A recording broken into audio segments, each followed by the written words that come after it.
Good evening, ladies and gentlemen, and welcome. My name is David Theroux, and I am the founder and president of the Independent Institute, which has produced the film that we are premiering worldwide here tonight, titled Beyond Homeless, Finding Hope.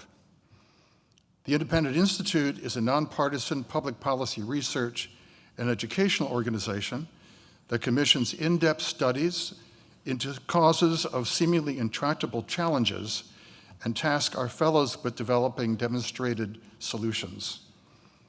While we are nonpartisan and non-politicized, we regularly provide our peer-reviewed results in the research to policymakers across the aisles. For example, we have produced numerous books on housing, and related to this evening's topics of affordable housing and homelessness, we provided a study of an inclusionary zoning to the City of Oakland's Blue Ribbon Commission when Jerry Brown was mayor that resulted in its being rejected as proposed legislation. Later, as governor, Jerry Brown drew again on this study's findings to veto a proposed statewide inclusionary zoning. Our mission is to boldly advance peaceful, prosperous, and free societies grounded in a commitment to human worth and dignity. And there are few greater affronts to human dignity. Our film is also the companion to an in-depth policy report we recently issued titled Beyond Homeless, Good Intentions, Bad Outcomes, Transformative Solutions. Incidentally, a copy of the report and as an executive summary of it are on the thumb drive that you're given on your way in. And on the drive is the trailer to the film, as well as several op-eds adapted from the film and the policy report, news releases, and a complete visual description of the Salvation Army's ambitious initiative called The Way Out. Following our film, which is 38 minutes long, we will be having a panel discussion moderated by Heather Knight of the San Francisco Chronicle, and including many of those interviewed in the film. Our campaign for housing and human dignity has been a years-long labor of love by my wife, Mary Theroux, and her great team, and we're very grateful to be able to share it with you tonight.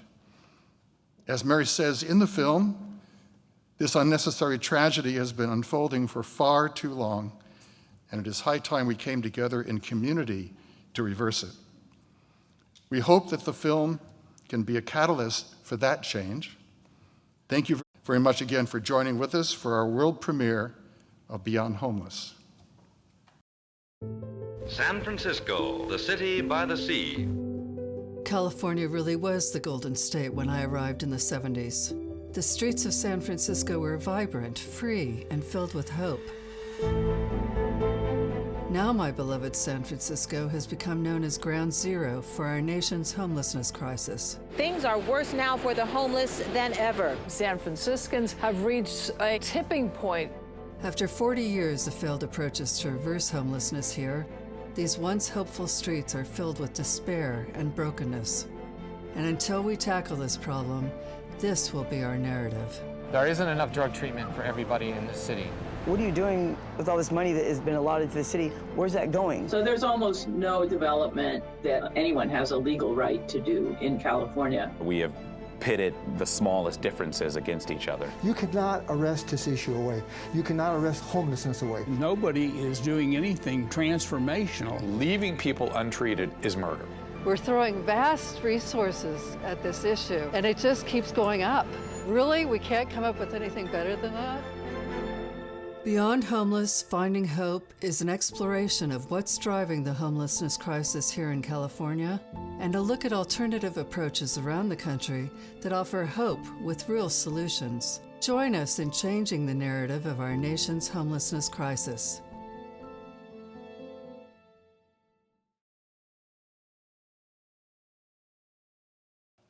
Ladies and gentlemen, we will now turn to our panel discussion with a number of those featured in the film. We are quite delighted that our panel this evening is being moderated by Heather Knight, a columnist for the San Francisco Chronicle, and who has written extensively on homelessness, including a recent poignant profile of a man she had followed for 3 years, who recently and tragically succumbed to a drug overdose.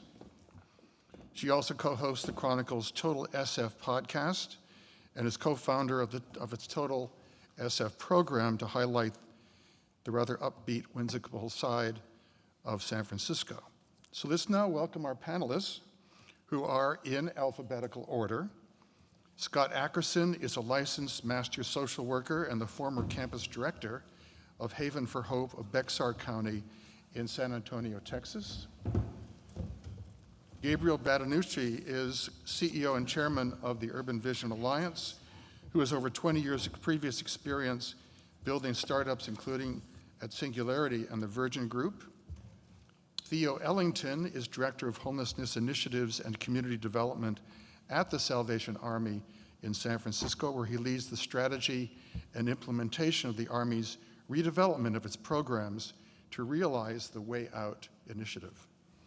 Adam Sovers is a research fellow at the Independent Institute, and editor of our policy report and forthcoming book titled Beyond Homeless, Good Intentions, Bad Outcomes, Transformative Solutions.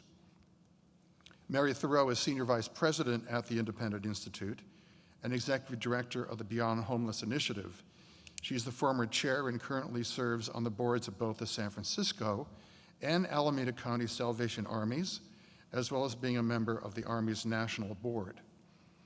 Paul Webster served as senior policy advisor at the U.S. Department of Housing and Urban Development with a specific focus on homelessness assistance programs, and now heads up the Hope Street Coalition with a special focus on homelessness, mental illness, and addiction.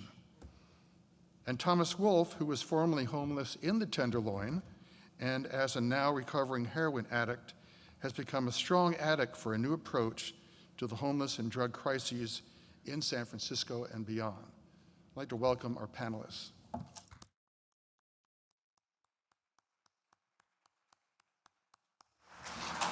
Heather? Thank you.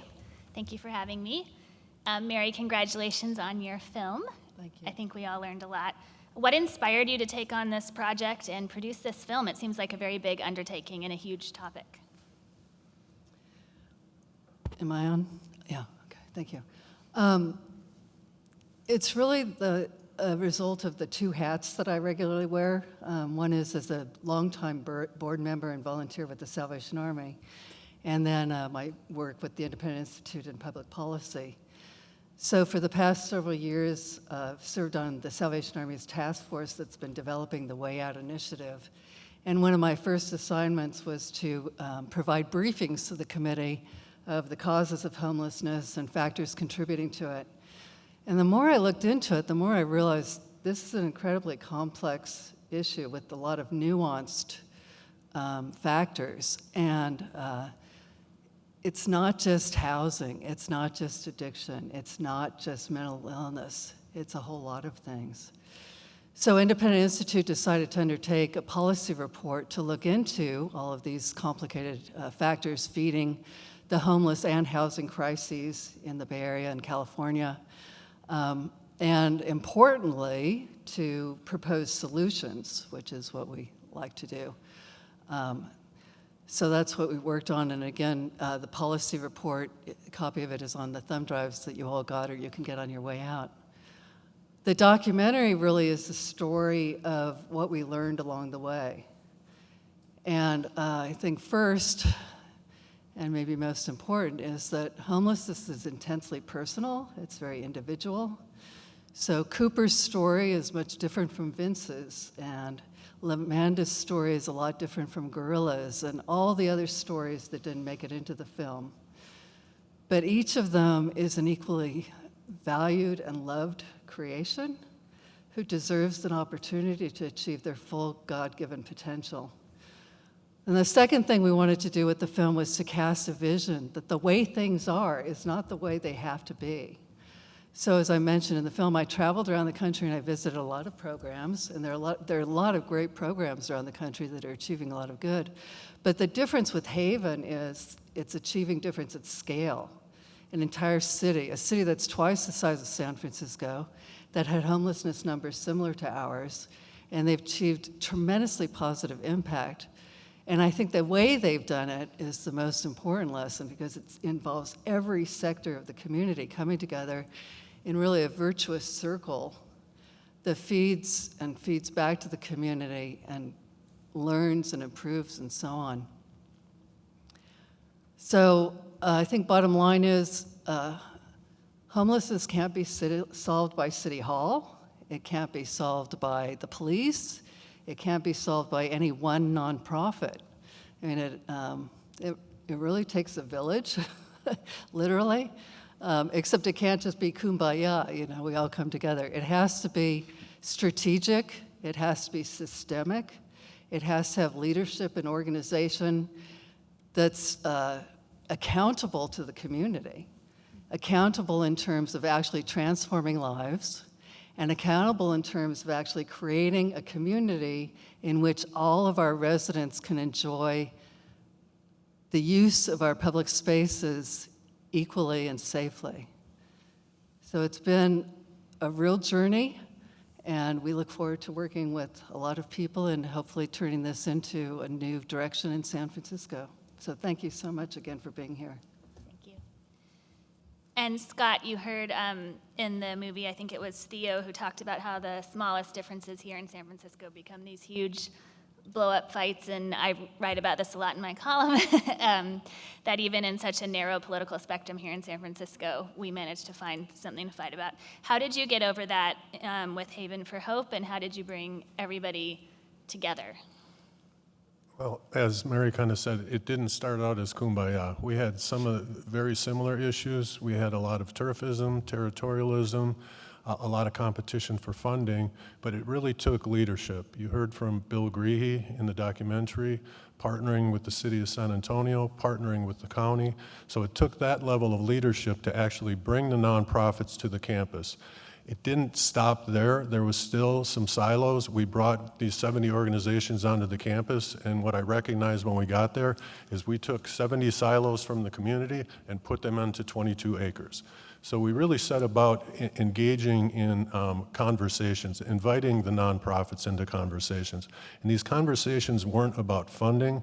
They weren't about whose territory is this. It was really about transformation and innovation. How do we do things differently to achieve different results? Too often we kind of have the definition of insanity, that we continue to do things the same way and expect different results. We kind of threw that to the wind and changed the way that we operated in San Antonio.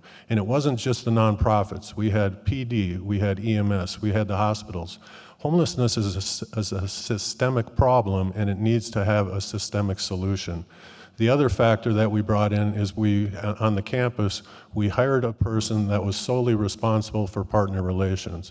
When I was over partner relations on the campus, I often would equate it to a marriage. You have to pay attention to the relationships every single day to keep them successful. The other factor that we found when we brought all these 70 nonprofits onto the campus, we learned that many were operating under different modalities, different ideologies, and so this really gave us an opportunity to really look at best practices and evidence-based practices and bring those to the campus in a holistic way. And I think that's what really helped to improve us. It was not an easy process. It probably took us 2 to 3 years to get there, but the outcomes speak for themselves. I was wondering if you can describe logistically where in San Antonio this is and how big is this campus? Sure. So the campus is just adjacent to the downtown area. It was actually abandoned warehouses prior to Haven being there. The city acquired the land, and then Bill Greehey took leadership in raising the capital to build the campus. It was a $100 million campus, and this was at a time in 2009 when the HEART Act was being implemented, which basically repurposed federal dollars away from emergency shelter into permanent housing solutions, which they called the Housing First solution. So while the rest of the country was downsizing or eliminating emergency shelter, San Antonio spent $100 million to build Haven for Hope, which was a shelter on steroids, and you saw it. That's really the reason that San Antonio is not having the same issues as many of the metropolitan areas across the United States, because while everybody else was downsizing, we built up, and instead of doing things the same way, tried innovation and tried to do things different.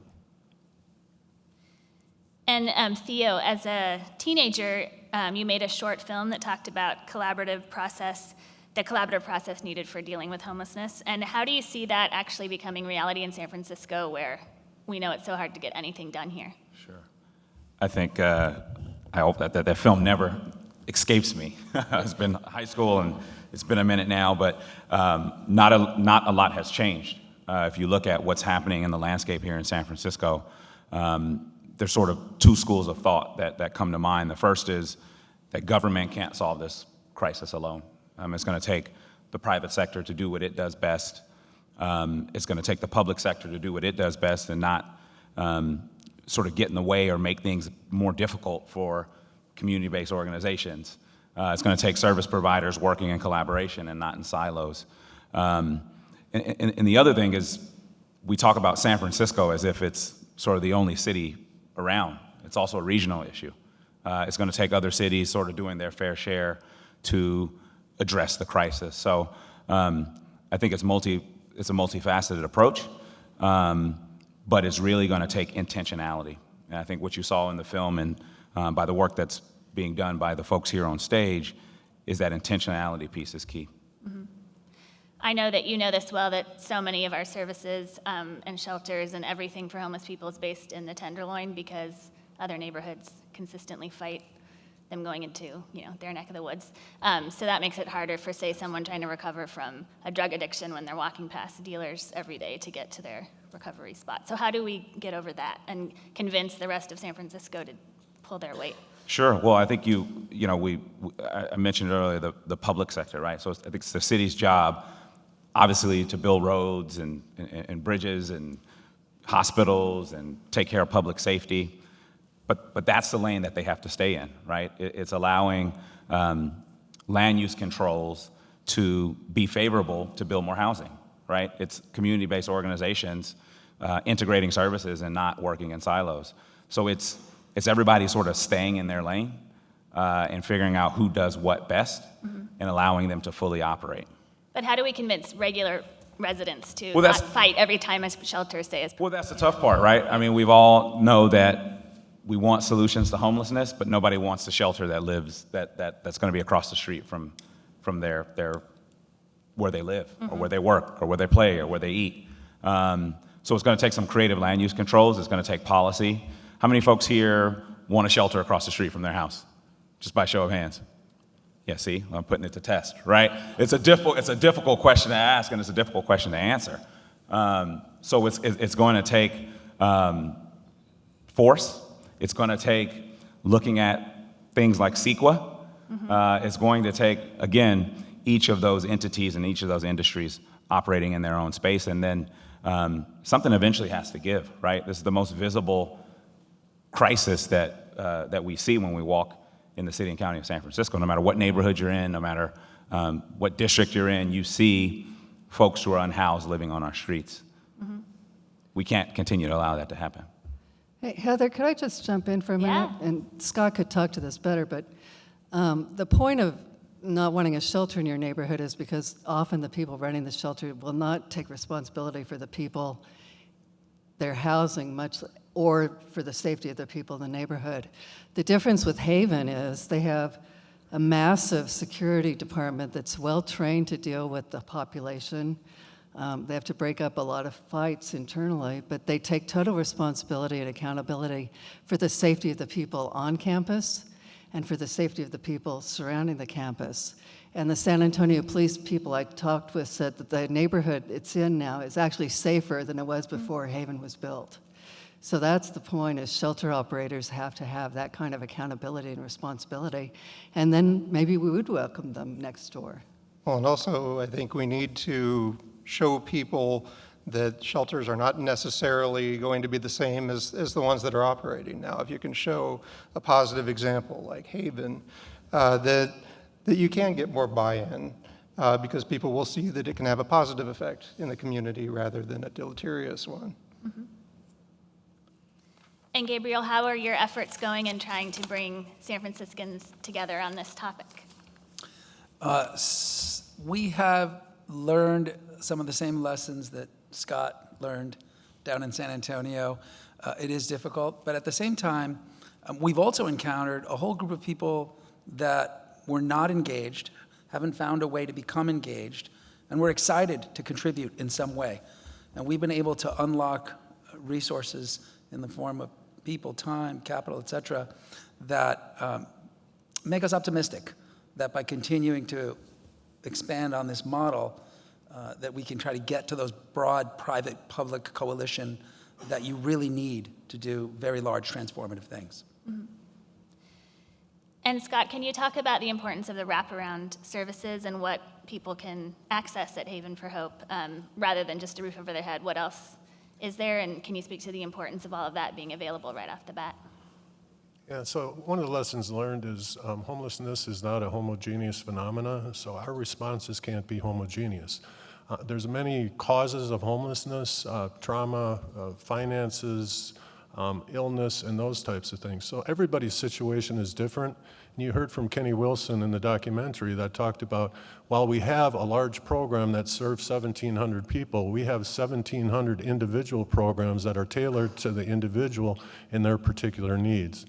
When the campus opened, we opened more with sort of a behavior modification model. We quickly learned that that didn't work and began to incorporate evidence-based practices. So it really incorporated a recovery orientation.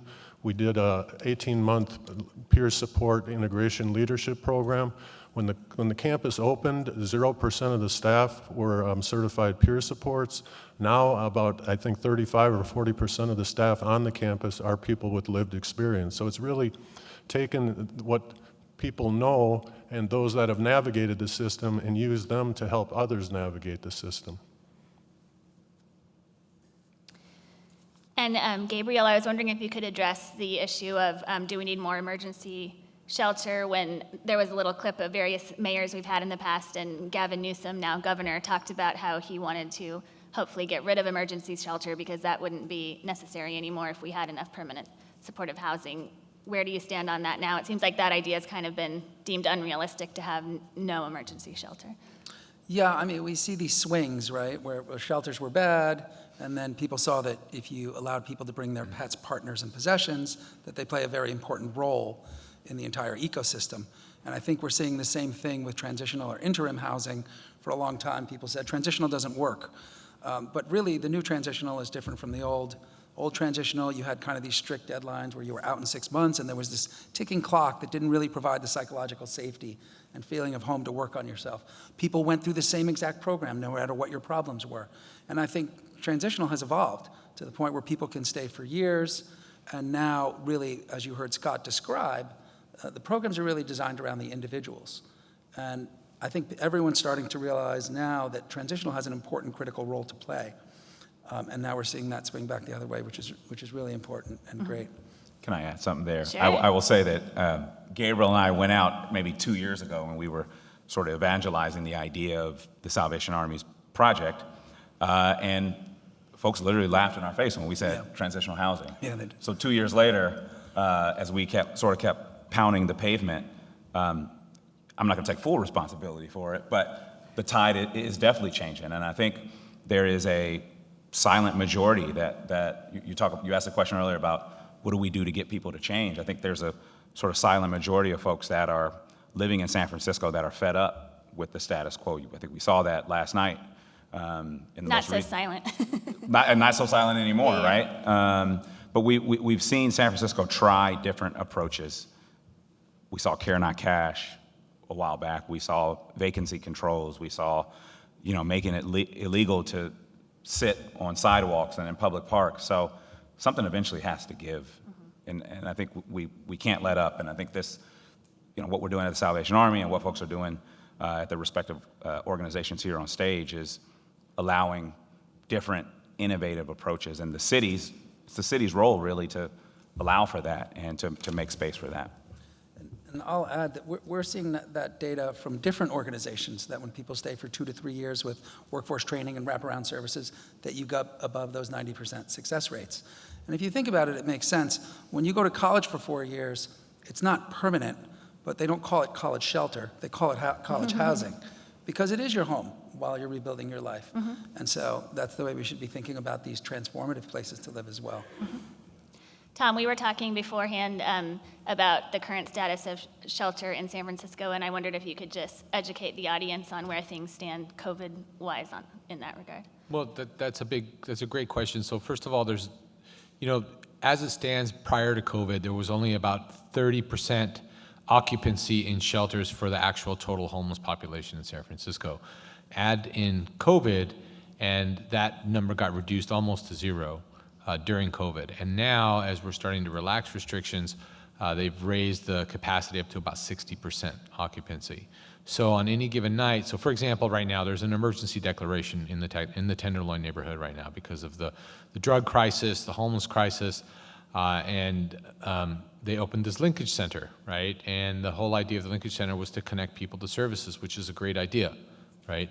But there's nowhere to send anybody. So they've served 4,000 people in the last 2 weeks, right, that have come in and gotten food, hot meal, bed, not a bed, like blankets, shower, bathrooms, and sign up for maybe some type of service, put their name on a waiting list for a shelter, and the shelter wait list is 1,000 people long.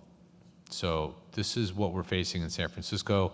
We're facing the same type of situation in Los Angeles. Los Angeles has a few more resources, but they also have 74,000 homeless people in Los Angeles County. San Francisco has anywhere from 8,000 to 17,000. They're about to do a count next week on the homeless, so we'll know more about that. But you can see, the lack of resources that are out there. So as we talk about innovation, we also have to talk about just the sheer lack of resources that are out there to help people. San Francisco has a population of 800,000 people, as an example. 25,000 people, they estimate, are drug users, active drug users in San Francisco. And the Department of Public Health has 500 drug treatment beds for the whole city and county of San Francisco. So when we talk about resources, that's where we're lacking, and that's a big reason why we're struggling right now in the city and why we need systemic change, like Theo was talking about, creating programs, creating pathways for people to not just find recovery, but to get off the street and recover from homelessness, in addition to addiction and other issues that they may struggle with. And even before the pandemic, you could call 311 if you were homeless and get on a waiting list, but that was usually 1,000 people long. And I'd check it every now and then. You could see not people's names, but their ages and how long they'd been on the list. And there were sometimes people in their 70s and 80s who were on the waiting list for months. That's right. That's right. And now you can't even get on that list. And I've talked to people who work in emergency rooms at hospitals and treating homeless people for medical conditions, and when they release them, there's nowhere to send them either. So that's right. Back to the street. And one of the things that we need to focus on too is, so we talk about permanent supportive housing in San Francisco. There's something called coordinated entry. When you want to go get permanent supportive housing and you're homeless, you go to coordinated entry and you sign up for housing. Well, that process takes months or years. Because first of all, you have to qualify, you have to fill out a bunch of paperwork, meet with a case manager, get assessed. They run an algorithm of your needs, and then based on your needs, if you're homeless enough, you get on the list. Mm-hmm. Now, I was only homeless for 6 months. 4 years ago, today, I was sleeping on the street in San Francisco. I was not homeless enough to get on that list for housing. That's something that we need to change as well. So there's some systemic breakdowns along the way. So having private organizations like the Salvation Army step in and offer transitional step-down housing is a huge key to a void that needs to be filled right now in San Francisco. And Paul, obviously this isn't just San Francisco specific. Why do you think cities around the country are having such a hard time figuring out how to deal with homelessness, and why is it going up in so many places? There's an old adage that economists like to say, and that is incentives matter. And a lot of times people on the local level, because homelessness is such it's a visible problem locally. And what do people do when they see things visibly locally? They call their city council members or their county supervisors here in San Francisco or their mayors, and they say, you've got to do something about this. Well, what people don't realize often is that there's a whole regulatory and statutory regimen of federal policy that is incentivizing what we're currently seeing. So some of the things that communities can do to help with that is to understand what the intention is of the federal government and what HUD's intention is. And real quickly, two really significant foundational principles of the current federal homelessness assistance program is first, that people are homeless because they can't afford the rent. And while that's true in a number of circumstances, what most people see, particularly on the West Coast, when they see folks that are in distress on the streets, that are in public psychotic states, that are nodding because of serious addiction to very potent synthetic drugs, is that this is not an issue of rent in economics. This is an issue of behavior. So that the first thing that that communities need to do is understand that there's some incentives, and the incentives are to address homelessness from an economic perspective. And the second thing that's somewhat tied to that is this concept, this assumption that if you provide housing and services, then there will be fewer people suffering on the streets. That is the logic model that exists in the federal policymaking scheme. And I know that we have more housing capacity than ever in our country. We have more funding to support homelessness assistance programs, and yet we see more and more people suffering on the streets. So I think it's important for people to understand what the incentives are trying to accomplish, and then what they can do at the local level to try to create their own incentives and to try to actually meet the actual need, whether it's economic or behavioral or some other kinds of challenges, health challenges, mental illness challenges, and be able to devise and have the flexibility and the innovation to actually achieve and make progress towards those issues that they're seeing on the streets. And Adam, do you agree with that? And if you were homeless czar, what is one policy change that you think would have the greatest impact on homelessness? Well, yes, I certainly agree. As you've heard several times on this panel and in the documentary as well, the problem of homelessness is so difficult because there are so many different causes. And as Paul said, some of them are economic, some of them are substance abuse or mental illness or other traumas. And it seems crazy to me that for years now we've had this housing first only policy. Housing first may work perfectly well for some people, but it's not going to work for everybody. People are different. They respond to different incentives. They have different problems, underlying problems that led to their homelessness or keeping them homeless. And to put all of our eggs in this one basket, in this, all or nothing solution, it's just a one-size-fits-all problem is not going to work. We really need an all-of-the-above type solution, and we need places like Haven, and we need transitional shelters. And if you're, I think that the government is not necessarily the best place to solve these types of problems because as with trying to solve other problems, you have a monopolistic bureaucracy that stifles innovation and is not very receptive to, for example, if you have a nonprofit organization, they have to show results in order to get people to contribute to their cause. With a government agency, you just, in some ways, if the problem keeps getting worse, it's better for them because you just keep pouring more money in it, and then you create this kind of entrenched interest that only wants to do things this one way because that's the way the government's doing it.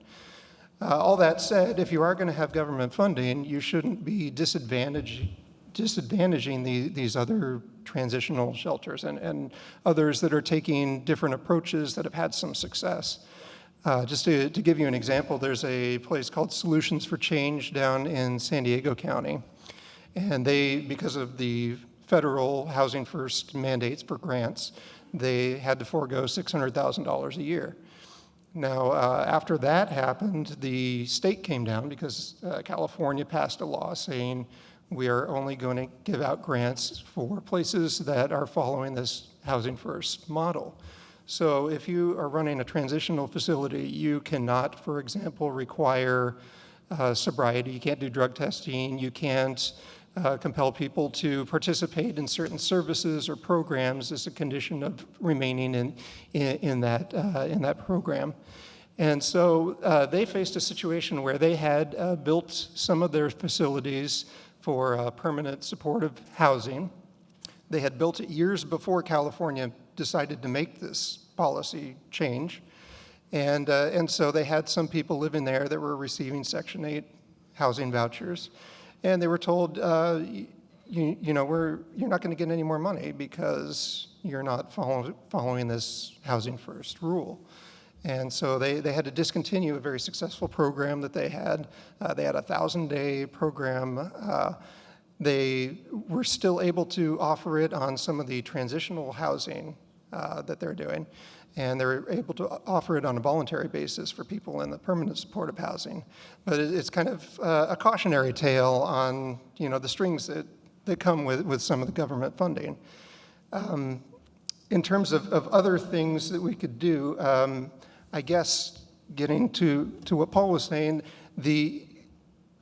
if you want to solve the problem quickly, I don't want to say the easiest because these are all very difficult problems, but I guess the relatively low-hanging fruit would be some of the economic issues for people that, for example, just lost their job. That was actually the #1 reason cited in the San Francisco homeless count and survey in 2019. It was about a quarter of those surveyed said that loss of the job was the primary reason that they were ending up on the streets.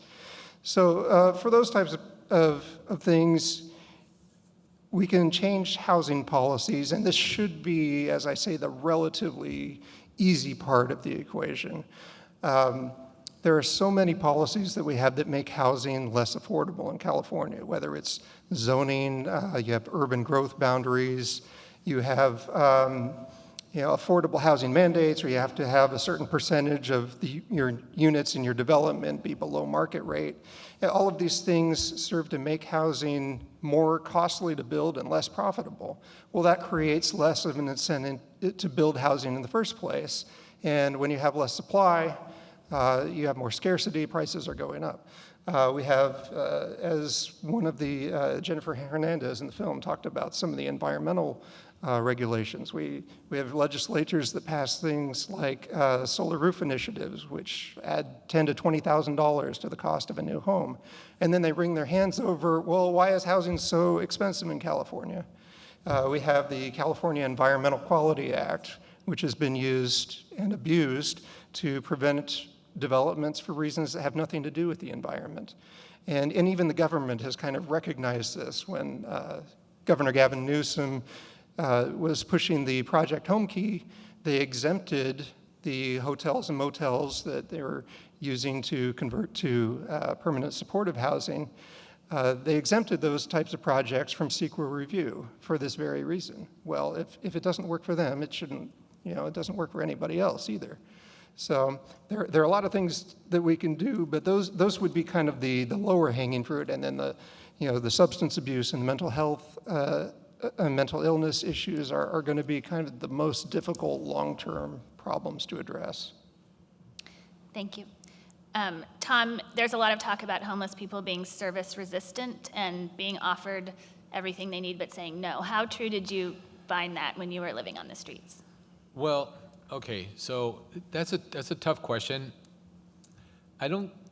It's hard when you're struggling with addiction, okay? So when I was out on the street and I was struggling with addiction and someone came up to me and said, hey, do you need drug treatment? Are you all right? And I'd look at them, and I'd look at them like, what's the matter with you? I don't have a drug problem. I'm just out here chilling. I mean, honestly, that's what I would say, right? So there is some service resistance in a couple of different ways. A couple of different ways you can look at this. One, you have people struggling with addiction that don't want to let go of their addiction. They're not ready yet, right? Then you have people that have distrust of the system because they've been part of the system for a really long time. The criminal justice system, whatever. So they have PTSD from that. So they're not easy to trust. So there is some truth in going out there and building relationships with people. I agree with that, okay? But there's also a subset of people on the street that would benefit from intervention. Look, I know a guy that's out on the street. He was out on the street 4 years ago. I saw him the other day. He's has massive late-stage addiction, suffers from schizophrenia, and has necrosis on both of his legs. Okay, his legs are literally rotting off of his body. He should be intervened on and put in palliative care. Instead, he's sitting on the street corner smoking crack. That is not compassion. That's not being service resistant either. That's being sick, and he needs help.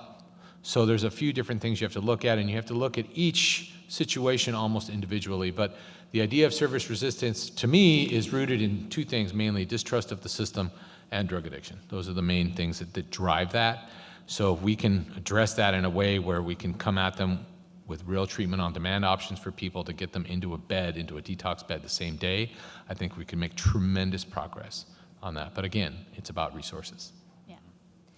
And Theo, if the Salvation Army is able to successfully redevelop its properties and build out the 1,500 new beds with full wraparound recovery and workforce development, how quickly do you think you can fill those? Is there plenty of demand, and how is that going to practically work to get people inside? Well, unfortunately, I mean, similar to what Thomas was saying, there's not sort of a line of people waiting to get into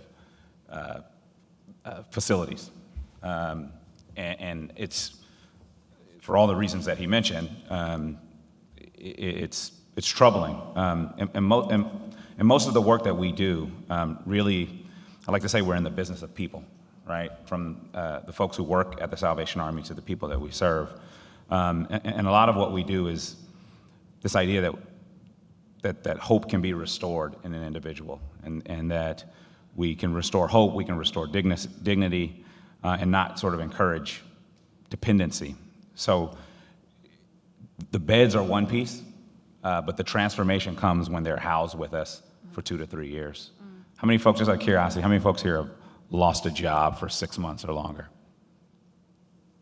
Right? Like when month 6 rolls around, you're pretty depressed and in a dark space.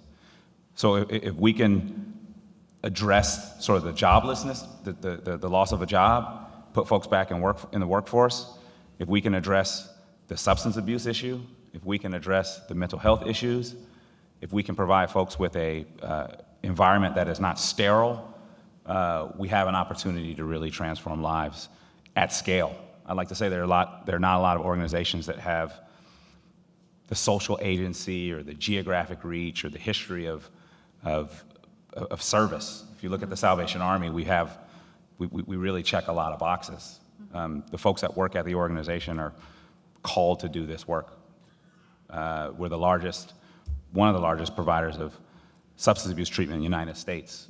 We serve every zip code across the United States. So if we get this right here in San Francisco, and we're able to provide a full continuum of care to take folks from the streets all the way to permanent housing, we can get that right all across the United States. So we've got a real special opportunity.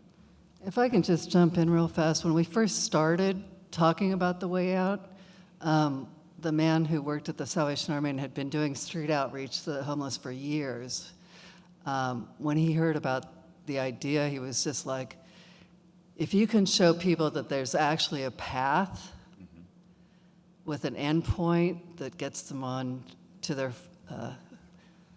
full potential, it's a game changer. Because right now the programs are, sure, you can go into detox or recovery, but when you're finished with the program, you're back on the street.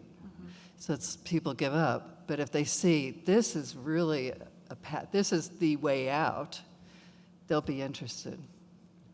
And I wanted to throw out a question to anybody who's from San Francisco. If you want to talk about what you think of Mayor London Breed's emergency declaration in the Tenderloin and how it's going. Just before Christmas, she announced an emergency declaration and a 90-day big effort to curb drug use, drug dealing, and crime and other issues in the Tenderloin. Okay. I'm looking at Thomas. So I guess I'll go after Thomas. This is going to be a good one. Before I answer that question, I just want to tell everybody, I graduated from a Salvation Army drug rehab program, and that program was a 6-month inpatient program, and it ended my homelessness. But the big challenge that I had was where I was going to go after I completed that program. So that's one of the things we really need to consider. The emergency declaration in the Tenderloin is a good idea. It deserves it. That community has more children in that community than any other neighborhood in San Francisco. The folks that live in the Tenderloin don't deserve to have 24-hour organized drug dealing happening on their streets. Last year in the Tenderloin, they pulled 26.6 kilos of fentanyl off the street just in that neighborhood. That neighborhood deserves more. So she's right to do the emergency declaration. The implementation of that declaration has been a little bit bumpy so far, but there's still a couple of more months to go. So I think it would be wise to reserve judgment and wait to see how it goes. Are they, that linkage center is serving about 2,000 people a week right now, which also shows you how large the crisis is just in the Tenderloin and mid-market areas of San Francisco with homelessness. But that linkage center has also only placed 4 people into drug treatment during that same time. So we need to improve those outcomes. And that's something over time, hopefully, that I think, I'm hopeful that will bear some fruit. But they're going to have to make some changes too along the way, because the way they're going about it right now is, I think at the end of it all, you're still going to have those 4,000 people out there struggling with addiction, homelessness, because there's not enough resources. There's no incentivized treatment out there to try to coax people into treatment. And again, to bring it back to what we're doing here at the Salvation Army, I think you guys are doing great to offer an incentivized treatment option for people. Because when I was on the street, that was my daydream, was to be able to get a house and get my own place. Now, at the time, I was like, it was to get my own place so I could do my drugs alone. But, in recovery now, having a home to go to, that makes all the difference in the world. So, I want to answer that question because, when COVID first hit, there were, and nobody's going to talk about this, and Heather, I think you will appreciate this as a columnist, but when COVID first hit, the mayor implemented an emergency order to amend the way services were provided and how quickly the government could get contracts out, et cetera, et cetera. We were fortunate enough to be able to pivot very, very quickly and serve meals. We went to 50 different encampments 7 days a week. And to date, we've served over almost 500,000 meals to unhoused residents across the city and county of San Francisco. And I bring that up because I vividly remember, and I know Major Matt is in the audience here, I vividly remember pulling the box truck down to the Tenderloin, and we rolled up our truck, and people came over for food, and I looked across the street, and I saw kids, this elementary age kids from our Croc Center being escorted from school by the police, from school to the Croc Center, which was roughly 2 or 3 blocks away. When that is the image that our young people are seeing, something has to be done. So emergency order was absolutely necessary for the Tenderloin. And Thomas was right that it's obviously going to have to be changed and it's obviously going to have to be amended. But we don't do that by way of the ballot box. So I think this is going to cause a chain reaction of political moves from the other side, if you will. I think we're going to see, there's talk, sort of the rumor mill around what this emergency ordinance, the implication it has for surveillance, the implication it has for funding to the police. So I think we might see something, June's coming up, and if the negotiations don't go right behind the scenes, I think we may see something on the ballot. And then it also, this idea of ballot box budgeting or ballot box legislating doesn't really sit well with me, but I think we're going to see something around homelessness as well and the right to shelter. And you're going to have the progressives again versus the moderates trying to figure out how we solve this crisis. And at the end of the day, it's the folks on the streets who are left suffering. So it was definitely needed, but I think you're going to see a ripple effect in San Francisco politics. Anyone else want to weigh in on that? Good? Okay. That's good. Just to give a little context to what Tom said, the amount of fentanyl pulled off the Tenderloin streets last year alone, one little neighborhood, it's so deadly, a couple of crumbs can kill you. It's enough to have killed the entire Bay Area population. Wow. So we'll end with a quick hopeful note. We'll start with you and go down that way. If you can each say one sentence of what keeps you hopeful that the homelessness crisis in San Francisco can improve. if you want to start. Well, what keeps me hopeful is my fellow panel members. You've got dedicated people that are looking for solutions, and it takes leadership, and that's the start of it. The other thing that I wanted to say that I was remiss in not saying earlier is we have to look at how we're investing as well. Simply investing in homeless intervention is not going to end homelessness. The federal government, HUD, is saying we're going to end homelessness. You don't end homelessness simply by investing in homeless intervention services. You have to invest in upstream interventions. If you don't have access to affordable housing, if you're not mitigating issues of poverty, you're not going to end homelessness, period, the end.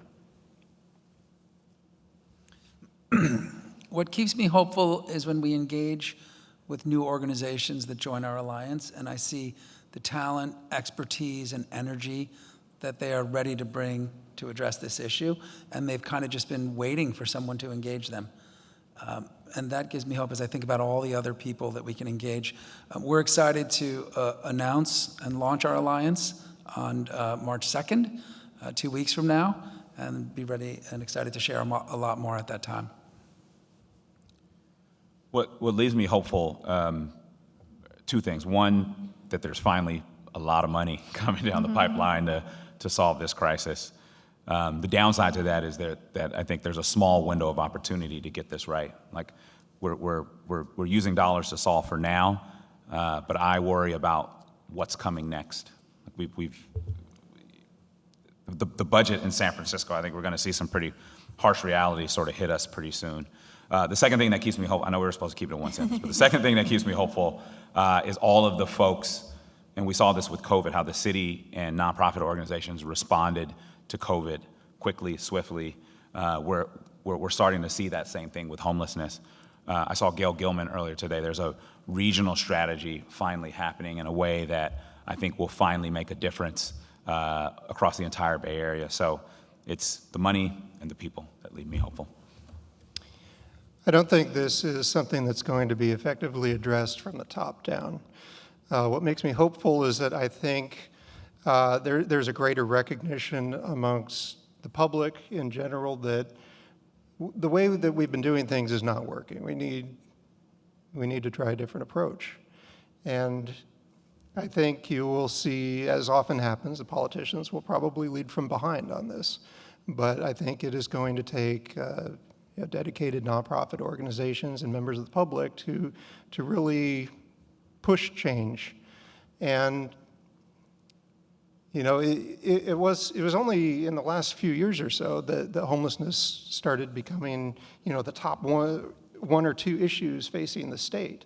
But I think there has been a change, and I'm hoping that we've kind of reached that tipping point. That we will start embracing some of the approaches that you've seen in the documentary and discussed here on the panel. What makes me hopeful is, as they were saying in the film, everybody I've been talking to for the last 2 years has a great deal of compassion about this problem and is wanting to be part of the solution. So if we can create a way for people to join together and be part of the solution, we'll get a lot of great ideas, we'll get a lot of great energy, and we can make a huge difference here. What makes me hopeful is kind of what Adam said, but I'll just put a finer point on it. At the local level, at the state level, at the federal level, people are recognizing that the status quo isn't working, and they're recognizing the significant contribution of serious drug addiction and serious mental illness as contributors to suffering on the streets. We hear, Governor Newsom, we hear mayors, we hear legislators talking about, the importance of reforming the Lanterman-Petra Short Act that creates such a high bar to get people who absolutely need help to reforming that legislation. We hear conversations and resources dedicated to more adult residential facilities, boarding cares, the kinds of really therapeutic housing that's important. I'm also hearing the same thing in the federal government. We see more and more people talking about challenges like capitations on Medicaid reimbursement for serious mental illness that effectively put a cap on the amount of beds and the amount of treatment that states are able to provide. And when you don't have anywhere to go, you go to the streets. So people are starting to recognize exactly what's going on and the problems. They're rejecting this notion that homelessness is strictly an economic issue, and they're also rejecting this notion that permanent supportive housing is some kind of panacea that can solve behavioral and health issues. And I think those are really good things happening. Well, I'm hopeful that, you know, because of a lot of advocacy of a lot of people, some of them are in this room, we're beginning to change the narrative around the homeless issue, the drug crisis that's affecting our state. You know, there's 161,000 homeless people in California. It's probably closer to 200,000. That's a lot of people that we have to serve and then we have to try to save and help, and we have an obligation as a community to do so. So I'm really grateful that this issue of homelessness has become the issue in California right now. It is the #1 issue in California, and it's backed up, you know, after COVID, it's backed up with the overdose deaths right there, because the two, unfortunately, are intertwined. So I think it's great that we're raising awareness. It makes me hopeful that we can change the narrative and make some real substantive change on this issue.